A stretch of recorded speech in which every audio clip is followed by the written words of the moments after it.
insane. Aren't these the cutest leggings Karen gave to me? They're super cute. All right, what's up, guys? Long time no see. Welcome back to our YouTube channel. This is a familiar face here. I've got Tianna Weymouth. Did I say that right? Weymouth. Gosh. Next to me, and we interviewed her right after she got her pro card, and she is just like going through her first pro season like a freaking champion. You just did your sixth pro show. She's done that all this year, so we kind of just wanted to touch base with her, see how that year's been going, see what lessons she's learned, things like that. And then we did post a Q&A, so we have some topics that we're going to cover off on as well. But why don't you just kind of start from, you got your pro card, and then what happened after that? You went into an improvement season. So we built from right when I got my pro card, so June up until like end of January. That's when we decided to start prep. And then at first I was just like, are you sure? Like, did we build enough? Like, I'm still small. And Nelson was like, no, we're just gonna try. We're gonna do it because it's been 8 months. Like, you never know when you're gonna try. So I was like, well, and for a lot of people that don't know, she's currently, because you're not the youngest, that you weren't the youngest when you won your pro card, but you're currently the youngest competing IFBB Pro, correct? I'm the third ever youngest. The first youngest is Ariel Kadar. Second youngest is Beatrice. Does she I know she coaches posing still, but she hasn't competed in forever. She hasn't. And then third youngest is me. Okay. And is that just bikini or all division? Wow. Which is weird because I thought like Jeff Sade's side, she got his at 19. Okay. So. Well, and I guess it kind of does make sense because bikini is the like most attainable division. So younger. Beatrice got hers at 17. Miguel. So he's calling me. Torture room. He'll be here next week. So going back, so she's the youngest IFBB Pro. So you're thinking she's getting up there against people who have been on the Olympia stage, people that are in their 40s, in their like people who have been at this for years. And so I'm sure, like, do you feel like you had some doubt in your mind at first? Absolutely. I went into my pro debut, like, the way that I looked at that show versus how I looked at my last show is completely different. And what was your pro debut? Optimum Classic, Shreveport Pro, And where was that? Louisiana. Okay. Yeah, Shreveport, Louisiana. But the way I looked at that show, I was just like, oh, I'm gonna get dead last. Like, I'm a kid. Like, these people are people that I've been following for years, and like I'm standing on stage with them. Like, this is not real life right now. You weren't giving yourself any credit. Yeah, I didn't feel worthy yet. But then deep down, I was just like, I want to do really, really well. But like, you can't do well unless you truly believe you deserve it. I was gonna ask, do you feel like that mindset played a role in how your physique showed up on stage? Yes. Because, you know, when you're stressed, you hold on to water and all that. Like, I wouldn't say I was stressed, but, you know, like, as a pro, you need to be backstage an hour before you get on stage. Check-ins, they're always mandatory. You always have to go to that. I did all that, but backstage, I was, like, 15 minutes late. So I didn't really have time to pump up. I didn't pump up at all before going on stage. And they called me. They were like, oh, you need to be here an hour in advance. So I was like, oh my gosh, I'm so sorry. So I ran down there, and then like, I'd say 3 minutes later, we were up on stage. Wow. So I definitely was, like, I didn't feel worthy because I should have been there earlier. And like, I just was really disappointed in myself. But then I realized, like, okay, it's your first pro show, you're gonna make these mistakes. It's good that you're making these mistakes now so you don't make them again in the future.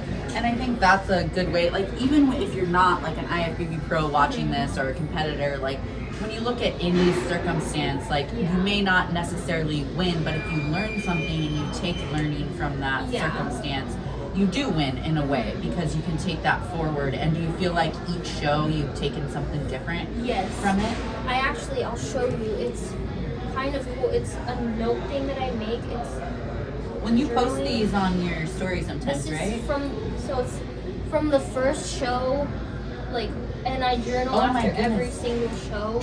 Do you journal every night too? Every night. So it's like it goes forever, but basically after every show I write down. We're filming for YouTube. After every show I write down what I did well, what I could improve on, judges' feedback, and my own personal feedback, and then mindset, and then composure. So I rate my composure on a scale from 1 to 10. So basically, my pro debut, I don't think I had the best composure because I felt rushed, and it was my own fault. Like, it was self-inflicted. So I gave myself like a 2 on that. And then going into the next show, I was like, okay, we're gonna do better there. And then, you know, like, you just make these notes so you can build off of them. Yeah. And it helps a lot with just mindset. And do you feel like the evolution that you've been going through in these shows has helped you evolve in like other aspects of your life? Yes. Not just competing? Yes. What would you say the biggest lesson is that you've learned this year? Probably that it's so, like, I don't know how to explain it. Basically, you cannot be so concerned and hyper fixated on your flaws and your mistakes. So it's obviously good to be accountable of them and like put yourself accountable for them, but you can't get them like mixed up. So your flaws and like your weak points, they're not the same things. So if you're too hyper fixated on the flaws, you're actually missing out on what you really need to work on. And for me, I was too hyper fixated on my flaws. And like my flaws were like, oh, I'm too young, oh, I'm too small, I'm this and that. But those were just excuses that I was telling myself as to why I couldn't do well.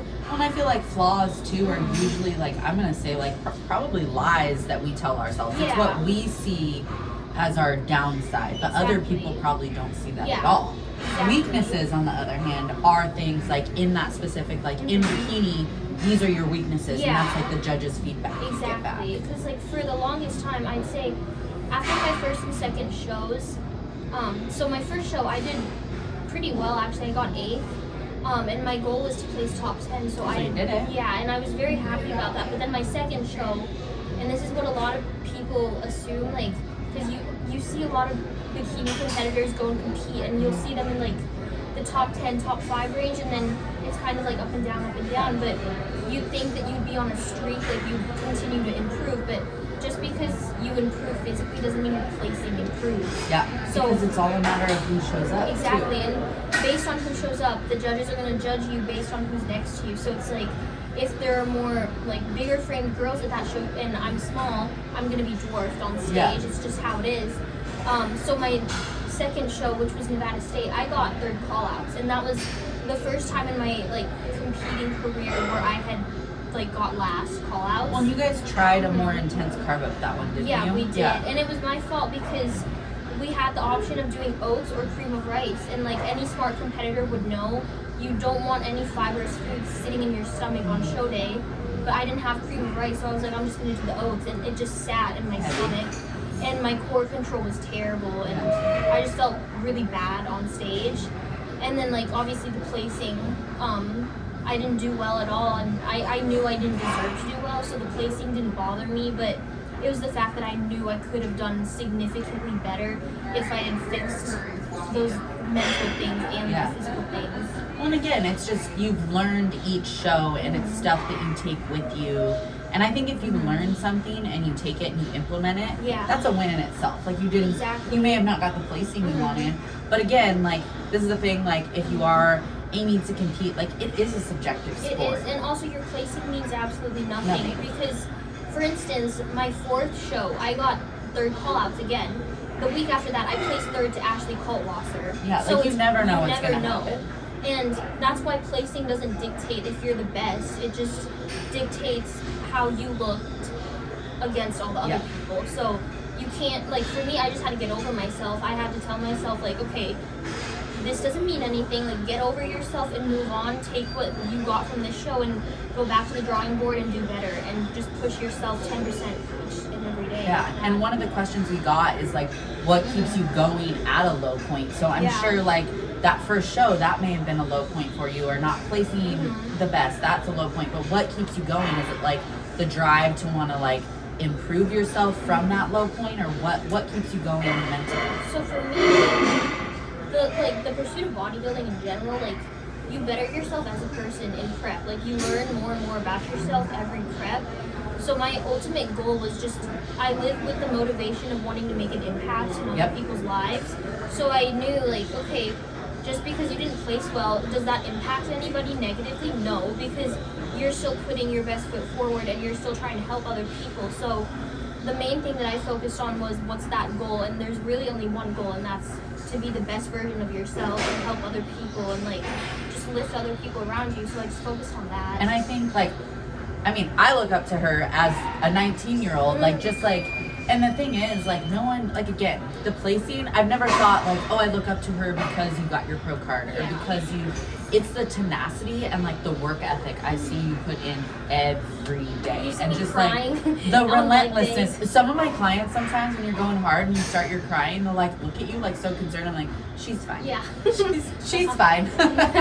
No, it's like, it's just, you have to do what you have to do. Yeah, like, your relentlessness. Like, it's just, I'm it's stubborn, so motivating. that's the thing. Yeah. Like, if somebody tells me I can't do something, I'm gonna go do it. Yes.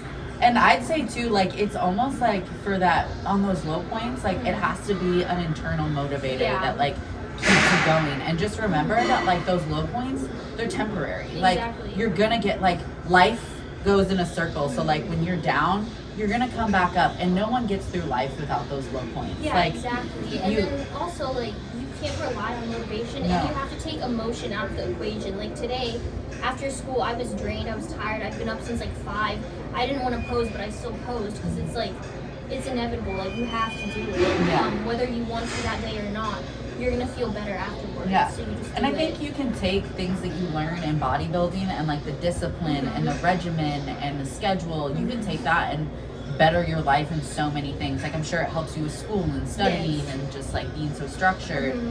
And then there was one quote that you said on another podcast, and it was about, like, not being scared to fail, and you said, like, just do it. I can't remember exactly how you said it, but it was something along those lines. Like, don't have a fear of failure. No, so the story never ends, basically. Like, you can't be afraid of failure, and you can't dictate your choices based on that fear or that doubt. You just have to kind of live with the hope that it's going to happen, or you just have to, like, you just don't think, you just do. Basically. If you think too much, it'll probably, our minds hold us back from so many things. It does, and honestly, like, it's so true. Like, it's funny because at all, like, the 2 shows where I didn't do well, it was because I told myself I wouldn't do well. I said, yeah, like, Tianna, you're gonna place dead last. Like, that's just how it is. Like, I told myself that in my head, and then everything that I imagined in my head when I told myself, you're gonna get 3rd call-outs, you're probably, like, you're not gonna feel great. I told myself that because I was doubting myself, and it played out just like how I told myself. But then going into my 5th show, which was Vancouver Pro, I told myself, you're gonna get 1st call-outs. This is what you've been working for. You can do it, and it happened. And, like, the fact that, like, it was with somebody that I've looked up to since I was 14, that was just now you guys cherry have on top. become, like, kind of now close we're friends, too, right? Yeah, that's pretty cool. Which is really cool.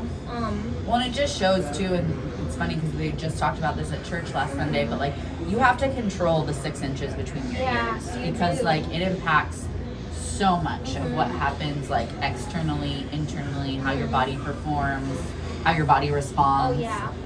Like, and, like, everything.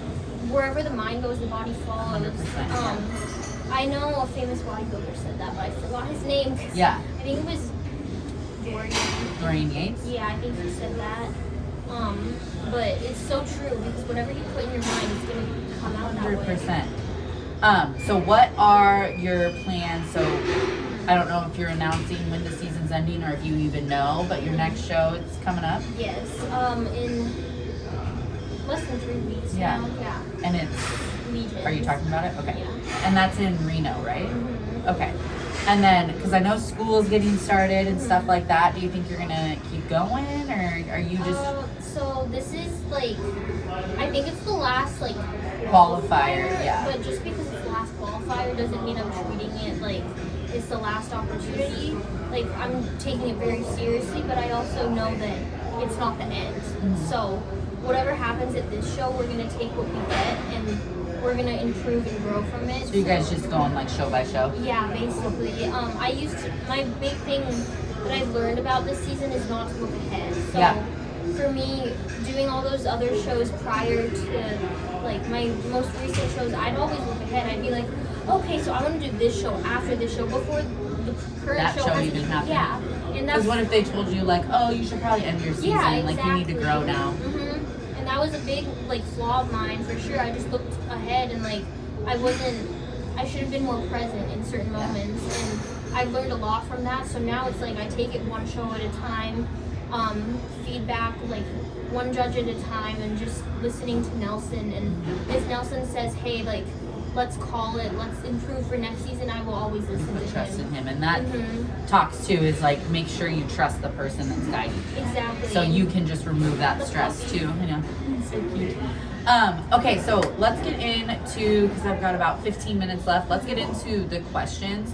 So there was one that was just the topic of posing. Can you talk about like how you've gotten so good at your posing? I love talking about this. How much of a difference you feel like it plays on stage? Oh God, so my posing was absolutely terrible at first, and like it was just not good. So my goal was, you're gonna practice 2 hours a day no matter what. And I followed through with that, and I still follow through with that, and I will never let myself stop doing that. It's like when you just have to like, first of all, put that in place, but then also practice, you need to be very intentional, and you have to manage focus, not time, because like when you're constantly looking at the clock, you're not going to be focused.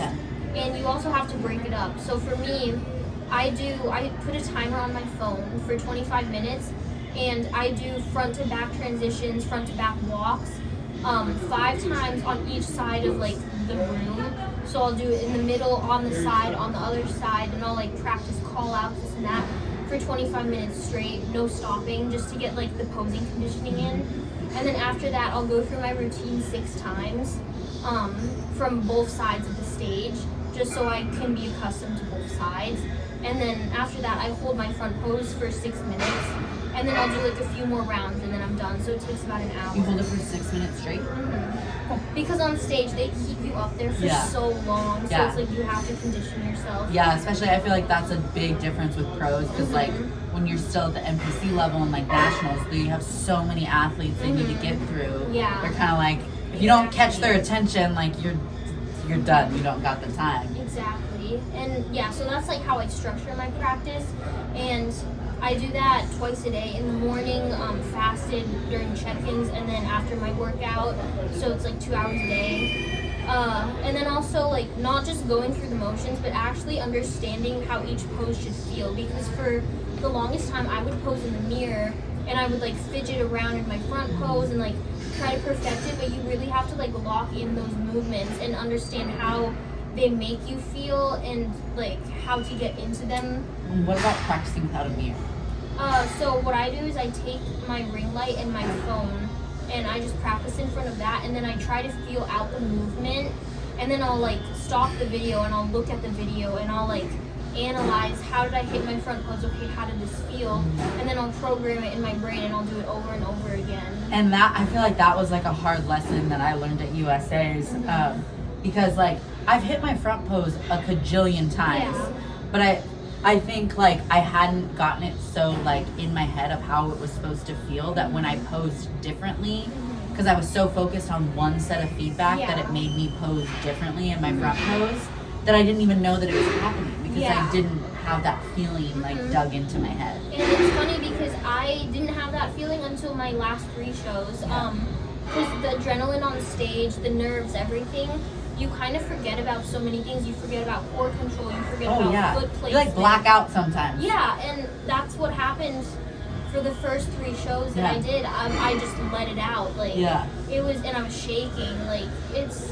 Like, I saw my stage photo and I'm like, I've literally never posed like that. Like, why did I do that? And it's something that you can't control until you really hone in on, like, understanding how each pose should feel, and also just, like, making sure, like, you...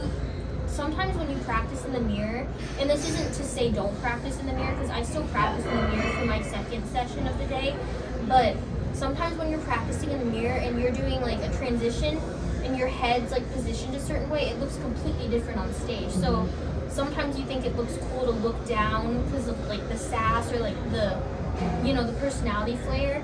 But then on stage, it could look like you're staring at the floor. Yeah. And I looked back at stage shots of me doing that, and I was like, why does it look like I'm like casting a spell or like staring at the floor? And it's, you know, you have to just understand how it feels. And even if it looks wrong in the mirror or it looks off on stage, it could look different. So you have to keep that in mind as well.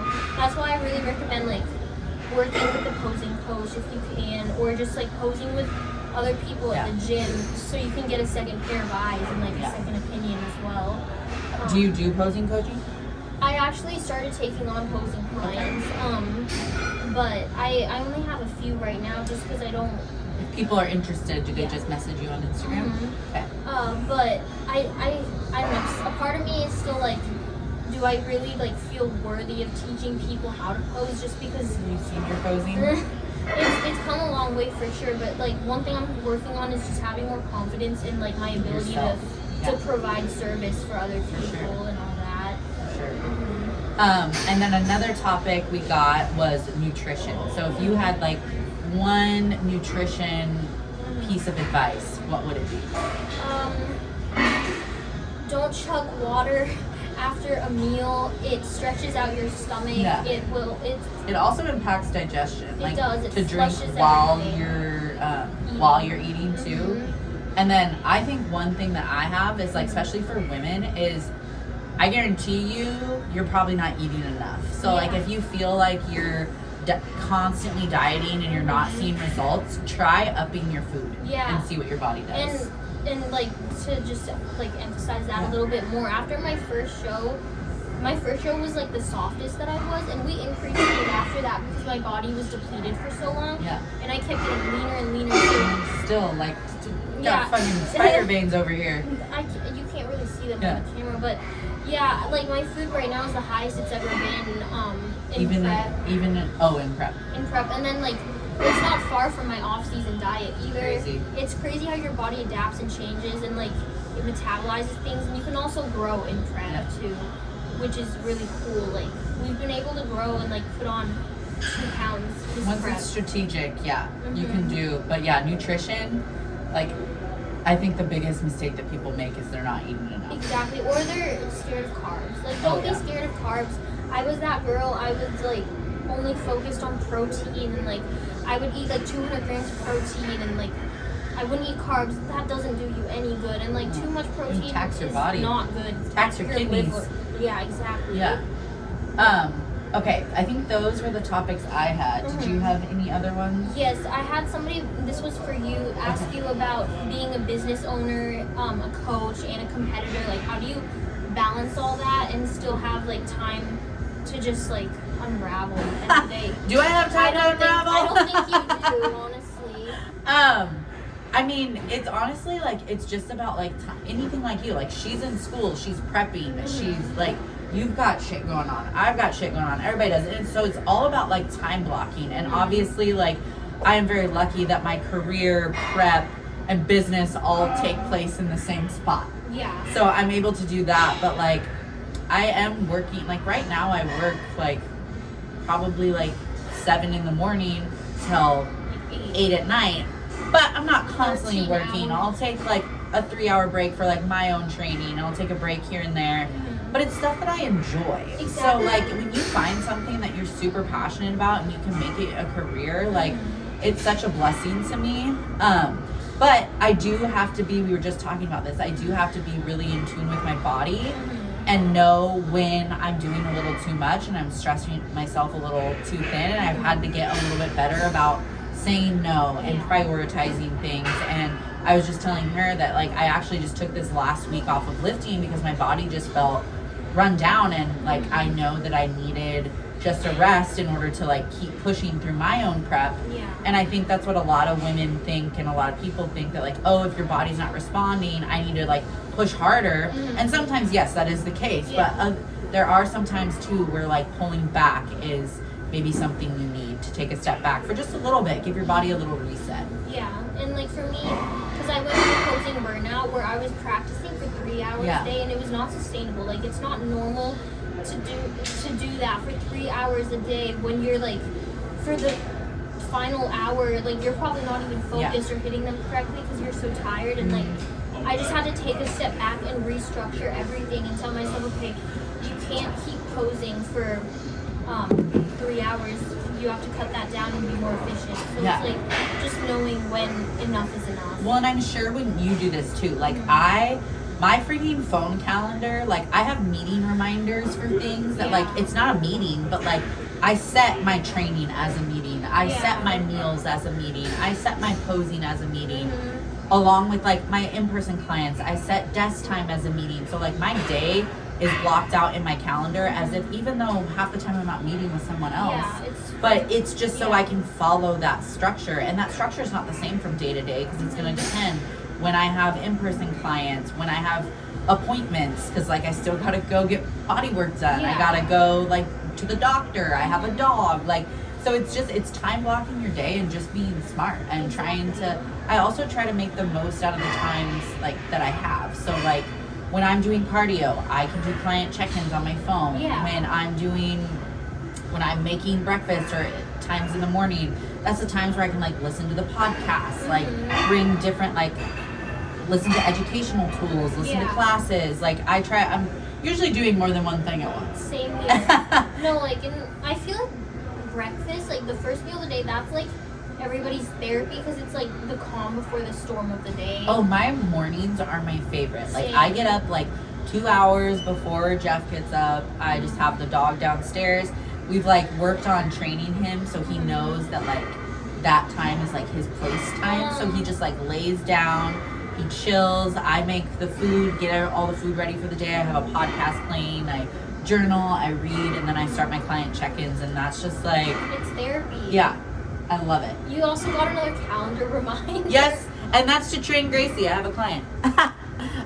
So do you have anything else that you want to finish out with? Like any piece of advice that you have for like people that are inspiring to compete or just inspiring to like have big goals? Like I'm sure did you get doubt when you were telling people that you wanted to compete and get your pro card at 19? Yes.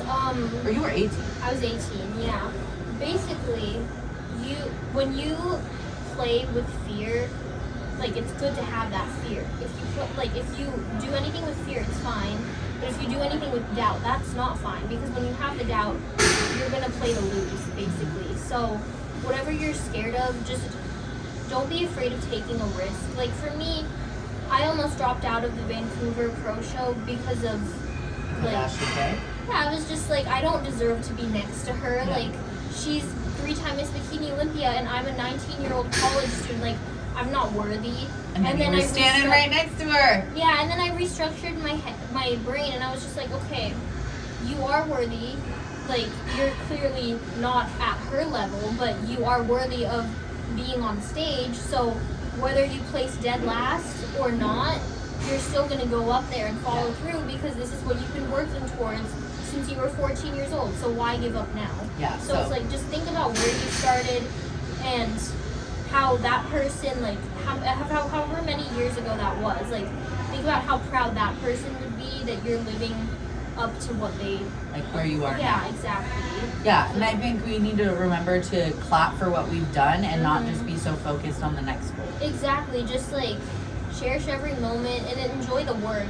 You actually told me this. You said you need to enjoy the work more than the result itself. Yeah. And it's so true because now I wake up and I want to do everything that I need to do. How much more time do we spend in the process versus how much time do we spend in the result? Exactly, like that sense of like winning or like that sense of gratification, that's like a few seconds versus the process, that's your whole life, and you really need to love it in order to make this sustainable. Because it's like, that's why I was so optimistic after I like lost a few times. I was just like, well, I still like the work. Yeah, so we're just gonna keep going. Yeah, and that's why I've been able to do so many shows is because I love it. Like show days actually, like, it's kind of a break for me in a way because I don't have to pose 2 hours that day, and I get to like put my feet up Well, and you rest. already have like such a routine, I'm sure, so it's like not really super stressful anymore. it's You not. know how the shows run, and at pros, like you know when you're gonna go on stage, like Yeah, they'll tell you. And super nice. yeah, and there's also an app called like Muscle Way or something like that, so it's always helpful. Cute. Up to date. Well, thank you so much for joining. We wish you the best of luck, and we will do another follow-up here when we're all done with this pro season and kind of see how things go and where we're going from there. But if you want posing coaching from her, I'll put her Instagram down below. And if you guys have any more questions for her, I'm sure she's an open book, so feel free to message her anytime, and always message the gym, anything like that. But we will chat with you guys later, and we're excited to watch you in, what, 2.5 weeks? Yeah, 2.5 weeks. All right, girl. All right, we'll see you guys later. Thanks.